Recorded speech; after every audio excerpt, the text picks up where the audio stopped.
Ahead of Prime Minister Modi's visit to China, the first in 7 years, there's a lot of expectation and anticipation within the diaspora community as well.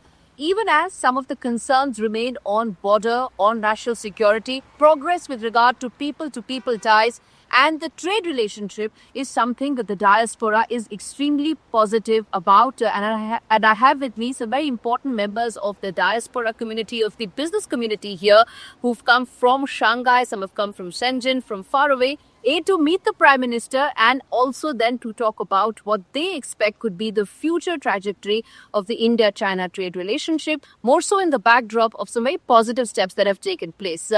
Thank you so much, all of you, for speaking to me and speaking to NDTV. First of all, I urge you to please introduce yourselves. Let me start with you, Karan. Your quick introduction and also, more importantly, what do you think your anticipation in terms of the visit and what would be that one thing that you would be looking out for? Sure. So I'm Karan. I live in Shanghai. I work in a leading bank in Shanghai. And we're really excited with the Prime Minister's visit as well as the Leaders Summit, which is being watched very closely around the world for this kind of signals that it sends. But more personally, what we are really looking forward to is deepening of the people contact, but also these two are culturally the longest civilizations, and the potential for deeply engagement on leading sectors. So China and India would be leading. Maybe then, Karan, you're also in the banking community. You are with the BRICS Bank. How important do you think the banking, the financial connect, do you think, in terms of India-China is? And how significant would be the trading partnership between India and China from here on, your expectations? So I speak in my personal capacity, but I think the banking sector in China and India has been growing, but there is definitely more scope for collaboration on infrastructure, technology, AI, and clean environment sectors. China will soon be the largest producer and installer of solar and new renewable capacities. I think there's a lot to learn from the two countries within the technology and new infrastructure sectors. All right. Mr. Gupta, Vivek Gupta, head of the China operations for Raymond. Your thoughts on the growth, the progress, more so in the backdrop of Trump tariffs that have come in. How do you see the India-China trading relationship for here? Thank you, Tori, for inviting us. My name is Vivek Gupta. I came to China in 2000 December, almost 24 years. I stay in Shanghai 24 years. Eventually, I've seen the growth of China from like $1 trillion economy today to $18 trillion, 18 times in a period of 24 years. This country has, the way this country has progressed in 24 years, it never happened in human history. To see, in human history, no country has grown so much. India-China trade in 2001 used to be $12 billion a year. Today, it's almost $125 billion. 10 times. So maybe 100 times. Yeah. 100 times. So this trade is going well. There were ups and downs in the relationship between India and China. But things were moving in a smooth manner. We had some downtime. But right now, with the relations becoming more smoother, tensions are going down. We feel India-China trade will become at least 2 times another 10 years. Okay, so that's an important point. Zivya, thank you so much for being here. You're also ensuring that this is not a manner that's also important. And also, as Sapam, from the community, from the law profession, I want to understand from you, what do you expect out of Prime Minister Modi's visit? There's a lot of anticipation there. You have some from, I believe you also come from Shanghai, right? Yes. And also, you're also very involved in the diaspora community as well. Tell us a couple of initiatives that you are taking. Correct. So I think, first of all, my name is Divya. I head a boutique international law firm in Shanghai, and I specialize in cross-border mergers and acquisitions between India and China.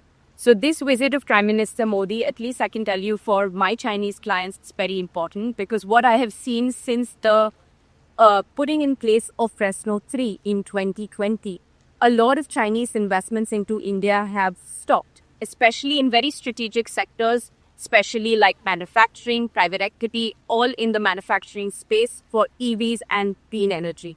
So some of these projects have been really, really good, and they have come to a standstill because there is no clarity on the time which the government could take in giving an approval, or whether the transaction That's one of the most important aspects of the trade relationship right now. The Chinese investments that came in, the screening that happened, some significant blocking also that came in.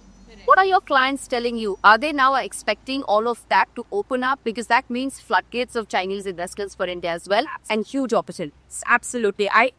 We are all hopeful that there is some clarity on the Press Note 3 regulations. I'm not saying that there should be a blanket opening up of the Indian economy. There should be opening up to strategic sectors in a manner which is staged, so that we can screen and achieve the objective of the government, but at the same time, we're not deterring away Chinese investment. Which are the sectors where maximum number of your clients are asking for clarity, where you anticipate most investments to come out from? I think it's the automotive industry, especially the EV space. I have a lot of Indian clients who want to make in India, but we have to acknowledge the fact that the Chinese technology is one of the best in the world, and for the Indian automotive sector to grow as well, we need this technology. Yes, so a lot of my clients are interested in doing technology collaboration agreements with Chinese investors.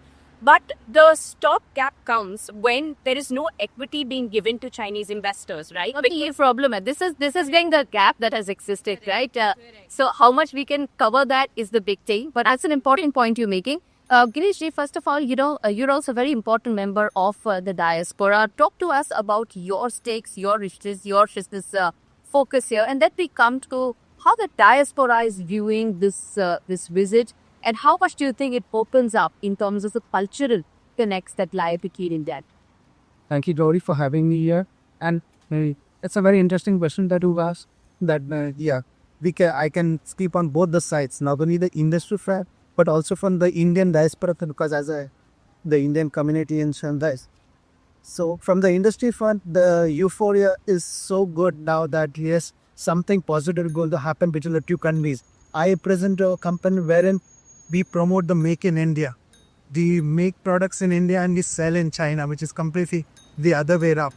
And there is mass opening that we have people very showing interest in having many products. And the best thing is that people are now vouching that yes, we can do business with India, and the quality. Earlier those questions that were there, how would it be, and all those are completely wiped out.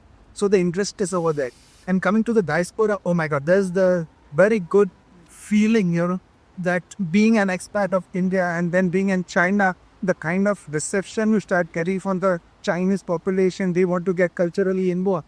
I daily, at least, every ordinary day I get contacts from people that let's have a cultural share between the communities. Awesome, yeah. So all of that. I was speaking to Bastakia ji yesterday, and he was telling me that from about one restaurant in Beijing 20 years back, he actually went up all the way to 20 restaurants. That's the kind of appetite that exists right now for Indian cuisine. But I want to then ask you, this is a question I ask all of you, which is that now what is the first and most important, I wouldn't say demand, but key expectation from this? Most important, the direct flight between India and China should off. And the second thing I would add is the visas, because what is happening is, even though a lot of Indian companies have entered into technology collaborations with Chinese companies, the engineers are not being able to travel to India to train the staff or the engineers of these Indian customers. So visa processing a connectivity. But then let me ask you another aspect to it, which many people, which is the other side in Delhi, which is that when Foxconn engineers are given a certain view that, when it comes to tech transfer, there is a sharper position that comes out politically in China. That also sends down a message to Delhi, doesn't it? As someone who is best placed to speak on both sides, what is your view on these mixed signals and mixed messaging that comes from Beijing, which also makes Delhi also think that should we take one step forward, or do you think it's going to end up becoming one step forward and possibly two steps back? Correct. So I think we can concentrate for our lives, right? But I think at some point, especially the juncture that we are at the moment in terms of global economy, especially with the tariffs coming in place, this is a chance that we have today. And like going back to my previous point, it has to be done in a circle manner. See, Gauri, this is a multipolar world. There are no permanent enemies. There are no permanent friends. So we need to work with everybody. And let me ask this to you also, Karan, which is that so much is being spoken about Donald Trump and Donald Trump ensuring that everybody comes together. Is that, do you think, will open up new parallel lines in terms of financial and banking sector? You know, with right now you have the dollar being the focus in terms of transactions. Everybody is saying that may not be the case if this is how Donald Trump keeps talking. It's a very interesting question, and I honestly don't have a view on that one. And yeah, Many in China are saying that yes, why only trade it in dollar? Russia is talking about it. Brazil has already been speaking about it. So I don't know. Vivek, do you have a deal?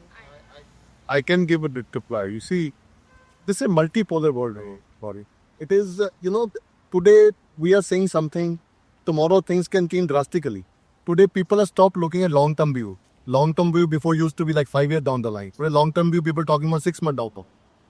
So things are changing every day. but Donald Trump baat karta ho. Me thinks only 6 months. But I know what you're saying that, you need to probably look at immediate more than There's a term called VUCA. Volatility, uncertainty, complexity and ambiguity. We are living in the VUCA world. Rishi, any final thoughts that you would like to say, add to this? It's like more of the interactions need to be happening, wherein the trust level should grow up further.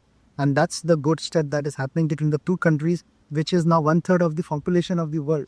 So here we can come together and then maybe create a roadmap for the whole world to then get into things, and then maybe How do you think trust deficit will be addressed? Trust is a huge issue. trust is a big issue. That's true. Here and that's what both the countries has to communicate with each other to more and get involved in the activity. Visas should need to open up. So what paper to people contact can go up more. Our relationship will become come back. Because since 2019, there was a complete stop of communication. So I think this is a step in the right direction. That's why we're all here today and we're all voting for this year. And we'll tell you one more thing. People in China, generally people in China, they love it this. There is no discriminations like these Indians and this. In fact, we have dinners in Chinese homes. I have very good friends who are Chinese, who are relationship with us for last 20 years. We went to the children's birthdays. They come to my children's birthday. People to people connectors. All right, I'm going to leave it there. Thank you so much, Honor for Rishi.